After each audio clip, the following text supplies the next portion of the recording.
Welcome back. Chapter 24. 7 months later. Verity died in her sleep 7 months ago. Crew took it hard, so did Jeremy in the public. I left the morning she died and went back to Manhattan.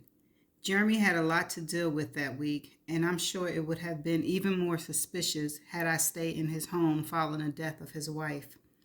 My outline was approved, as well as the two subsequent outlines. I turned in the first draft of the first novel 2 weeks ago. I've requested an extension on the deadline for the next two novels. It's going to be hard working on them with a newborn. She hasn't arrived yet. She's not due for another 2.5 months. But I'm confident with Jeremy's help, I'll be able to catch up on any work I fall behind on. He's great with crew, and he was great with the girls, so I know he'll be great with our baby girl when she arrives. We were shocked at first, although not surprised. Things like this happen when you aren't careful. I worried how Jeremy would take it, becoming a father again after losing two children so close together. But I realized after seeing his excitement that Verity was wrong. Losing one child, or even two, doesn't mean you've lost them all. Jeremy's grief over the death of his daughters is separate from his joy over the impending birth of a new one. Even after all he's been through, he's still the best man that has ever entered my life. He's patient, attentive, and a much better lover than Verity could have possibly described him to be. After her death, when I had to go back to Manhattan, Jeremy called me every day. I stayed away for 2 weeks until everything began to settle. When he asked me to come back, I was there that same night. I've been with him every day since then. We both knew we were rushing things, but it was hard being apart. I think my presence brought him comfort, so we didn't worry about the timing or if our relationship was too much too soon. In fact, we didn't even discuss it. The definition of our relationship was unspoken. It was organic. We were in love, and that's all that mattered. He decided to sell the house shortly after we found out I was pregnant. He didn't want to remain in the same town where he and Verity had lived. And honestly, I didn't want to remain in the house with all those terrible memories. We started fresh 3 months ago in North Carolina. With the advance in Verity's life insurance, we were able to pay cash for a home right on the beach in Southport. Every evening, the three of us sit on a deck of our new home and watch the waves crash against the shore. We're a family now. We are made up of all the members of the family Crew was born into, but I know Jeremy is appreciative that Crew has me in his life, and he'll be a big brother soon. Crew seems to be adjusting well. We did put him in therapy, and Jeremy sometimes worries it'll do more harm than good. But I reassure him of all the good therapy did for me as a child. I have faith that Crew will easily forget the bad memories if we give him enough good ones to cover them up with. Today is the first time we've stepped foot in their old house in months. It's eerie but necessary. I'm getting too close to my due date to travel again, so we're using this opportunity to clear out the house. Jeremy has received 2 offers on it already, and we don't want to have to drive back up here during my last month of pregnancy to empty it out. The office was the hardest room to clear out. There was so much stuff that probably could have been salvaged, but Jeremy and I spent half the day putting everything through the shredder. I think we both just want that part of our lives to be over, gone, forgotten. "How are you feeling?" Jeremy asks. He walks into the office and places a hand on my stomach. "I'm good," I say, smiling up at him. "You almost finished?" "Yep, a few more boxes on the porch and we'll be done." He kisses me just as Crew run into the house. "Stop running," Jeremy calls out over his shoulder. I push myself out of the desk chair and follow Jeremy with it as I roll it towards the door. He grabs one of about 10 boxes left on the porch and begins to carry it to the car. Crew slips around me to run outside but pauses, then comes back into the house. "I almost forgot," he says, rushing towards the stairs. I have to get my stuff out of Mom's floor. I watch as he runs upstairs towards Verity's old bedroom. It was empty last time I checked. But a moment later, Crew comes walking downstairs with papers in his hand. What are those? I ask him.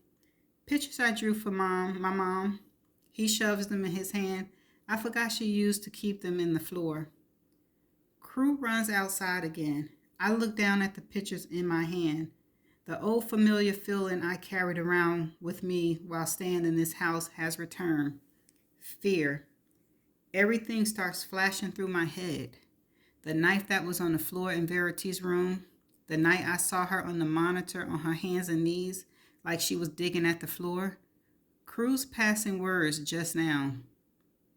I forgot she used to keep them in the floor. I rush up the stairs, and even though I know she's dead and isn't there, I'm still terrified as I walk down the hallway to her room. My eyes fall to the floor, to a piece of wood Crew failed to put back in place after he took out his pictures.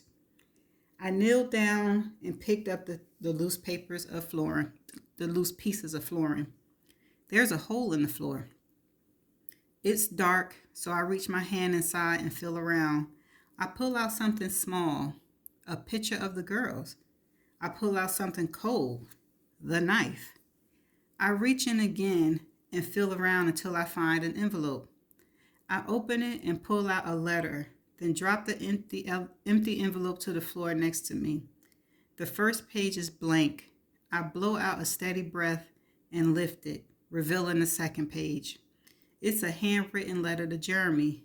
Fearfully, I begin to read. Dear Jeremy, I hope it's you who finds this letter. If it isn't you, I hope it will get to you somehow because I have a lot to say. I want to start off with an apology. I'm sure by the time you read this, I'll have left in the middle of the night with Crew. The thought of leaving you alone in the home where we share so many memories together makes me ache for you. We had such a good life with our children, with each other, but we're chronics. We should have known our heartache would end with Harper's death. After years of being the perfect wife to you, I never expected this career that I love and devote most of my time to will ultimately be what ends us. Our lives were perfect until we somehow flipped into an alternative dimension the day Chastine died. As much as I try to forget where it all started to go wrong, I was cursed with this mind that never forgets a single thing. We were in Manhattan having dinner with my editor, Amanda. You were wearing that thin gray sweater I loved, the one your mother brought you for Christmas. My first novel had just released, and I signed a new two-book deal with Panttom, which is why we were at dinner. I was discussing my next novel with Amanda. I don't know if you tuned this part of the conversation out, but I'm guessing you did because writers' talk always bored you. I was expressing my concerns to Amanda because I wasn't sure which angle to take with the new book. Should I write something completely different? Or should I stick to the same formula of writing from the villain's point of view that made my first novel so successful? She suggested I stick to the same formula, but she also wanted me to take even more risk with the second book. I told her it was difficult for me to make a voice in my novel sound authentic when it wasn't at all how I think in my everyday life. I was worried I wouldn't be able to improve my craft with the next book.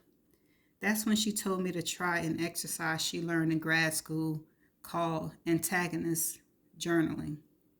This would have been a great time for you to be paying attention at that dinner, but you were on your phone, probably reading an ebook that wasn't mine.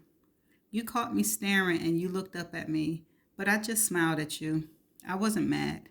I was happy you were there with me and being patient while I received advice from my new editor. You squeezed my legs under the table and I directed my attention back to Amanda, but my focus was on your hand as it trailed circles around my knee. I couldn't wait to get back to our place that night because it was our first night away from the girls together, but I was also very interested in the advice Amanda was giving me. She said antagonistic journaling was the best way to improve my craft. She said I needed to get into the mind of an evil character by writing journal entries from my own life, things that really happened. But to make my inner dialogue in a journal entry be the opposite from what I was actually thinking at the time. Uh-oh. Uh-oh. She told me to start by writing about the day you and I met.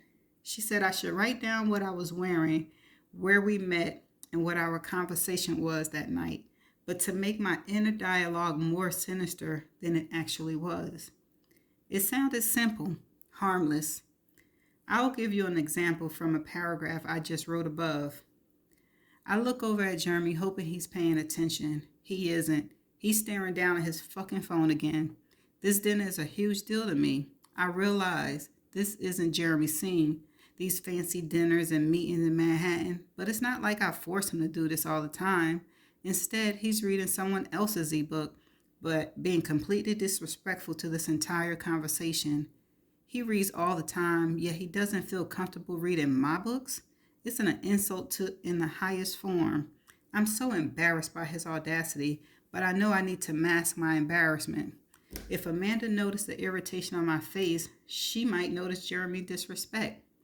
Jeremy looks up at me, so I force a smile. I can save my anger for later. I give my attention back to Amanda, hoping she doesn't notice Jeremy's behavior.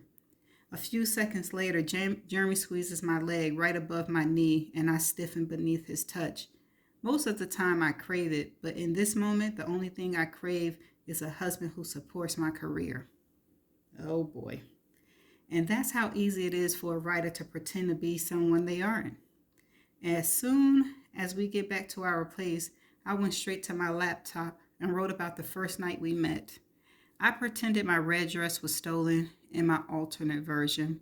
I pretended I was there to hopefully fuck rich men, which was absolutely not true.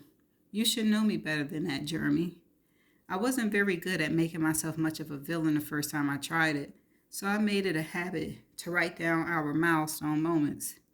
I wrote about the night you proposed to me, the night I found out I was pregnant, the day I gave birth to the girls. Every time I wrote about a new milestone, I got better and better at being inside the mind of a villain. It was exhilarating, and it helped. It helped immensely, which is why I was able to create such realistic, terrifying characters in my novels. It's why they sold, because I was good at it. By the time I had finished my third novel, I felt I had mastered the craft of writing from a point of view that wasn't at all mine. The exercise had helped me so much, I decided to combine all of my journal entries into an autobiography that could be used to teach other authors how to master their crafts. I needed to tie the characters together with an overall storyline so that the autobiography was more cohesive. So I pushed the envelope with every scene to make it more jarring, more disturbing.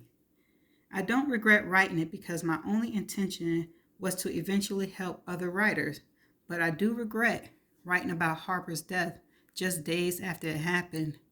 My mind was in such a dark space though, and sometimes as a writer, the only way to clear your mind is to let the darkness spill out onto a keyboard. It was my therapy, no matter how hard that may be for you to understand. Besides, I never thought you would read it. Beyond that first manuscript, you never read anything I wrote. So why? Why did you choose to read that one? It was never meant for anyone to read and believe. It was an exercise, that's it. A way to tap into the dark grief that was eating at me and eliminating it with every stroke of the keyboard. Putting all the blame onto this fictional villain I had created in that autobiography was one of the ways I coped. I know this letter is hard for you to read, but it can't be any harder than the manuscript was to read the night you found it. And if we're ever going to come to a place of forgiveness, you need to keep reading so you'll know the absolute truth about that night, not the version you discovered days after Harper died. When I took Harper and crew out on the lake that day, I was trying to be good for them. That morning you mentioned how I didn't play with them anymore, and you were right. It was so hard because I missed Chastine so much, but I also had these two beautiful children who still needed me.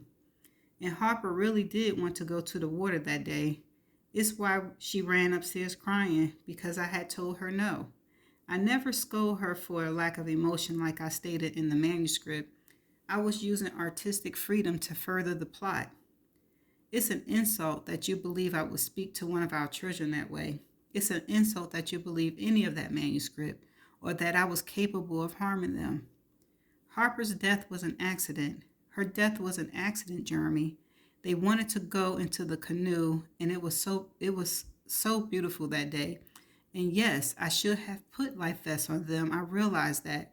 But how many times had we gone in that boat without them? The water wasn't that deep. I had no idea the fishing net was beneath the surface. If it weren't for that fucking fishing net, I would have found her and helped her to shore, and we all would have laughed about the day the boat tipped over. I can't even tell you how sorry I am for not doing anything differently that day. If I could go back, I would, and you know I would.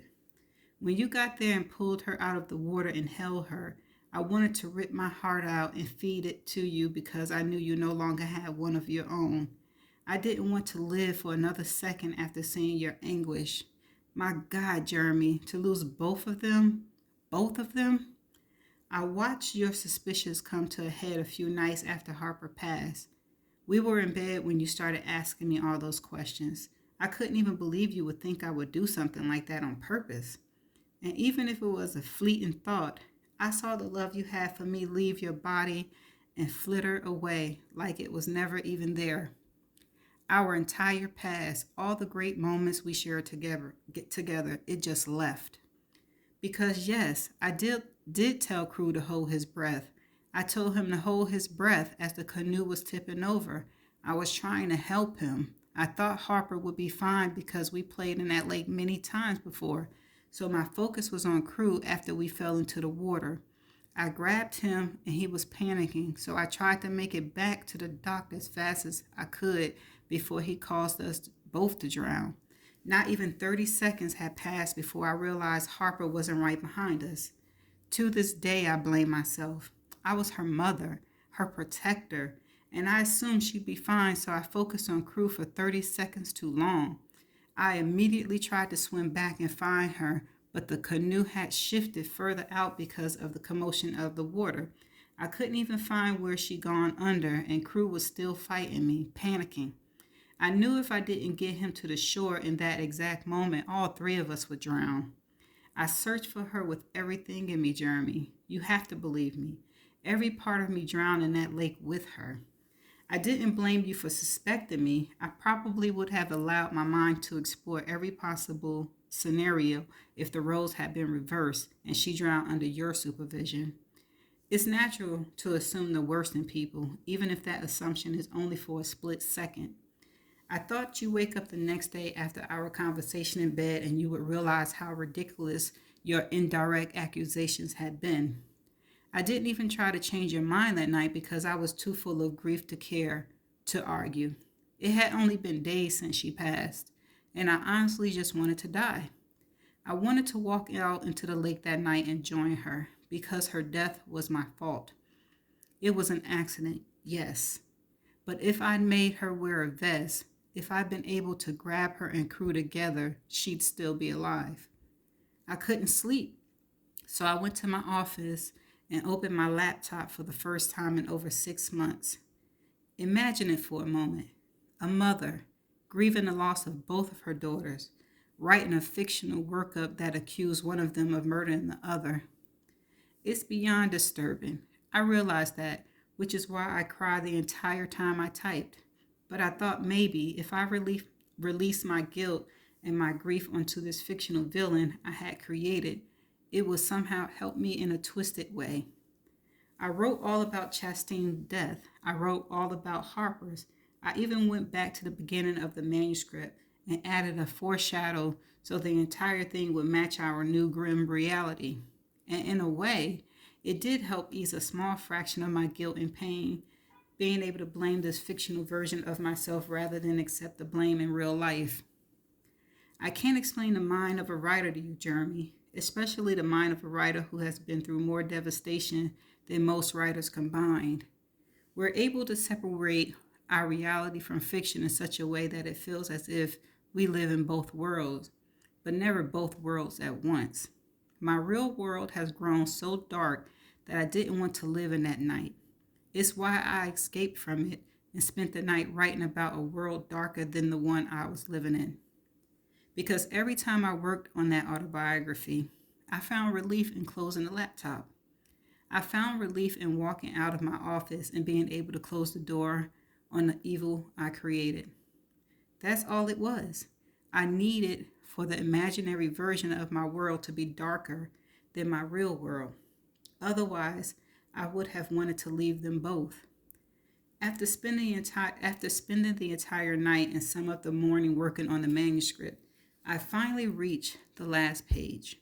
I felt the manuscript was done at that point because, really, what more could I have added?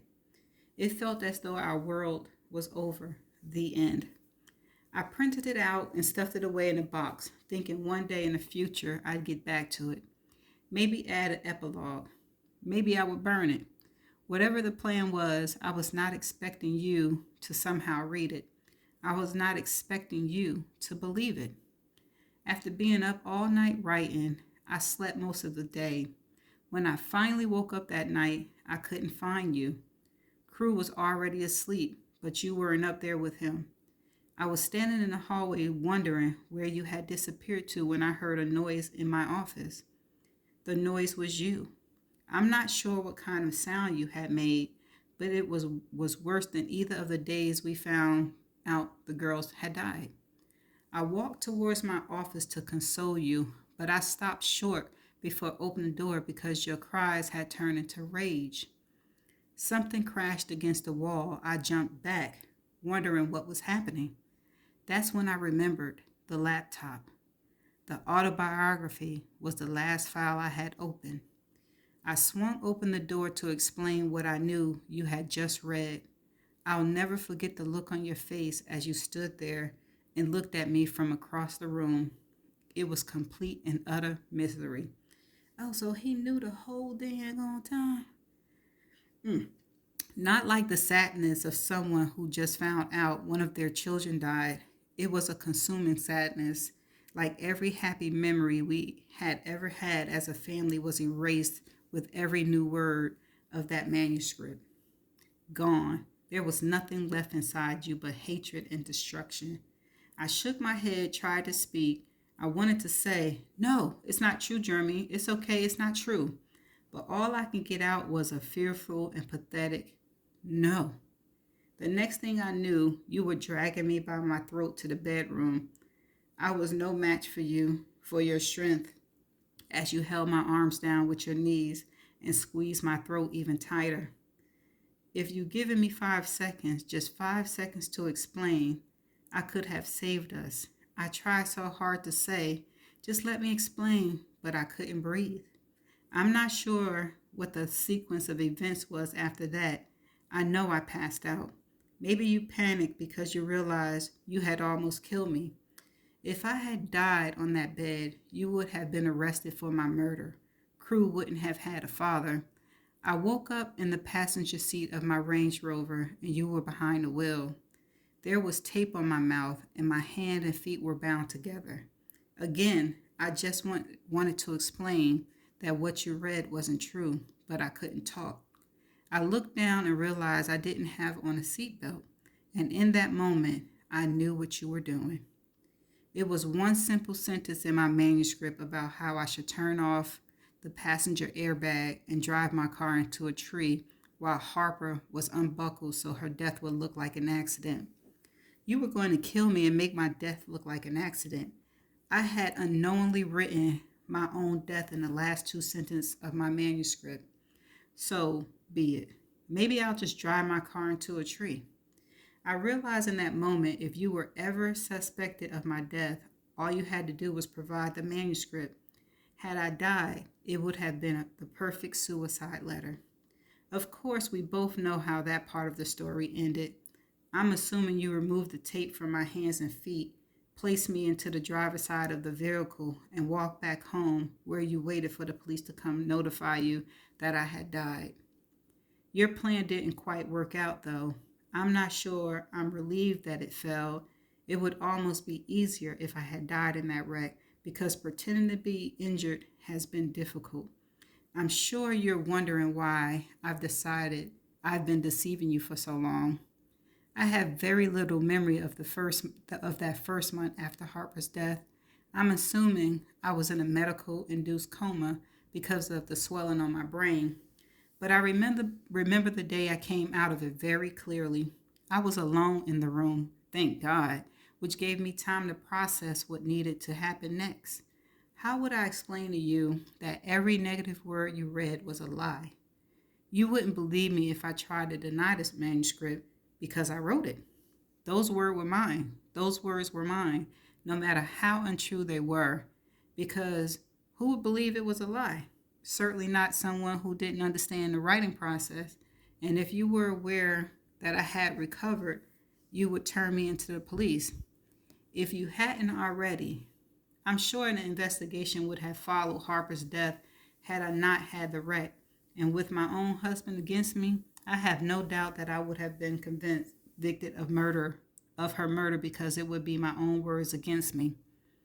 For 3 days, I pretended to still be in a coma when anyone would enter my room. Doctor, nurses, you, crew. But I was careless one day and you caught me with my eyes open as you walked into the hospital room. You stared at me. I stared back.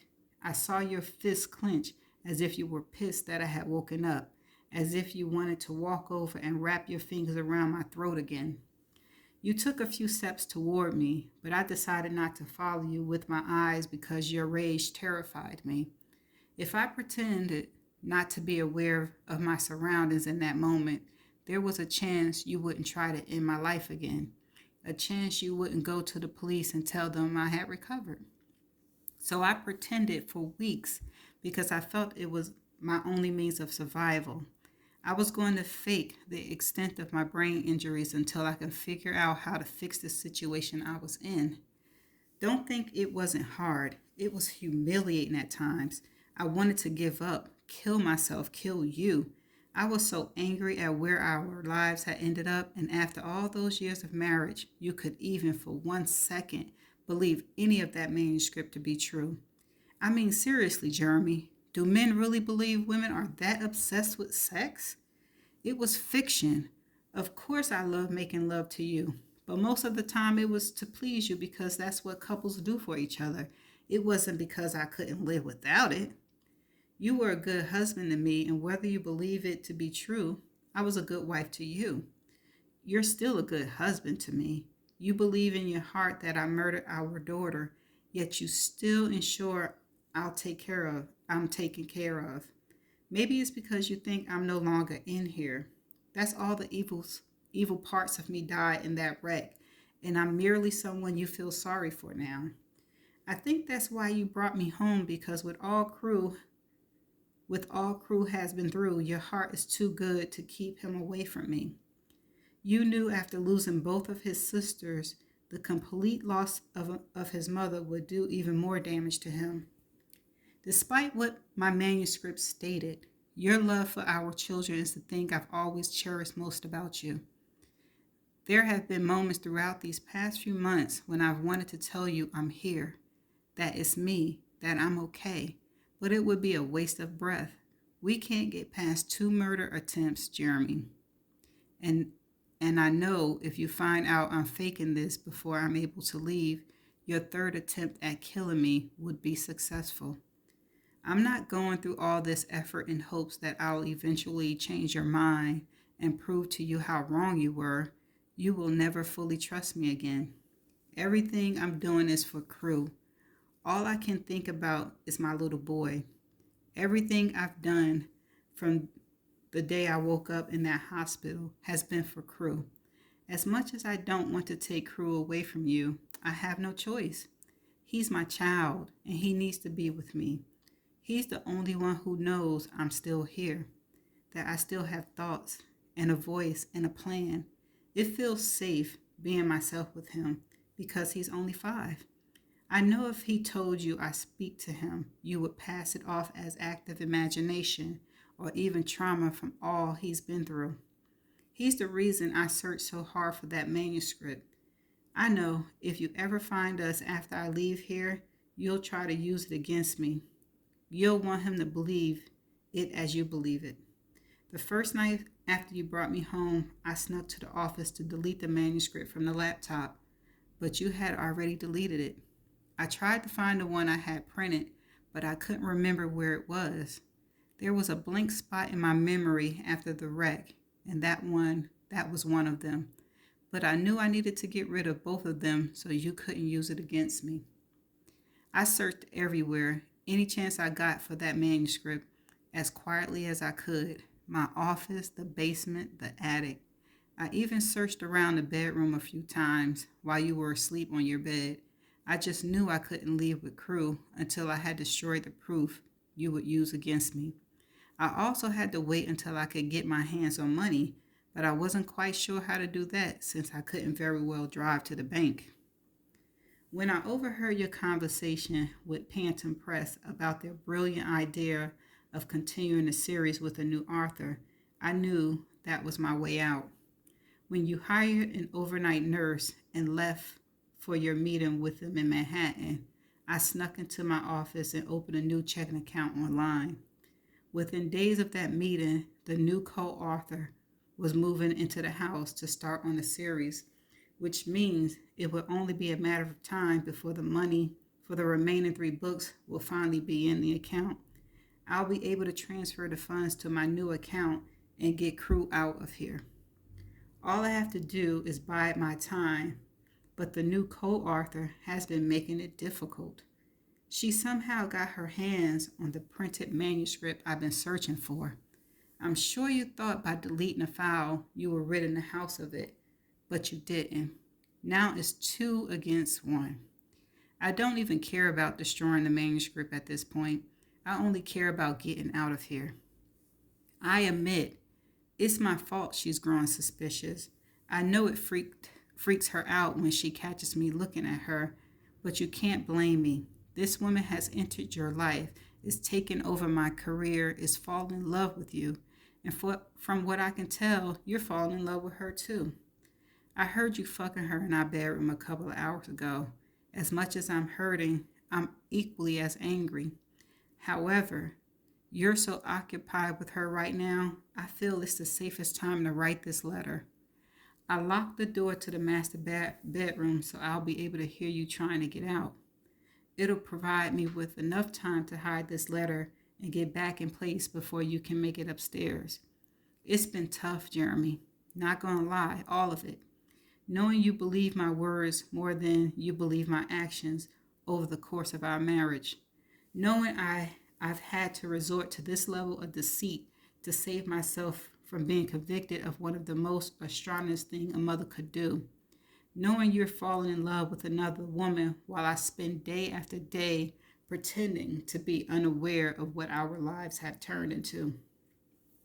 But I keep pushing through because I'm confident that I'll get out of here as soon as that money comes, which is why I'm leaving you this note. Maybe you'll find it, maybe you won't. I hope you do. I really hope you do. Because even after you tried to choke me to death and crash my car into a tree, I can't find it in myself to hate you. You have always been fierce in your protection of our children, which is exactly how parents should be. Even if that means eliminating a parent who has become a threat to them. You truly believe in your heart that I am a threat to Crew, and even though it kills me to know you believe that, it also gives me life knowing how much you love him. When Crew and I finally get out of here, I'll call you someday and tell you where to find this letter. After you read it, I hope you find it in you to forgive me. I hope you'll find it in you to forgive yourself. Don't blame you. I don't blame you for what you've done to me. You were a wonderful husband until you couldn't be. And you were the best father in the world, hands down. I love you, even still. Verity. That's the end of chapter 24. Stay tuned for the last chapter.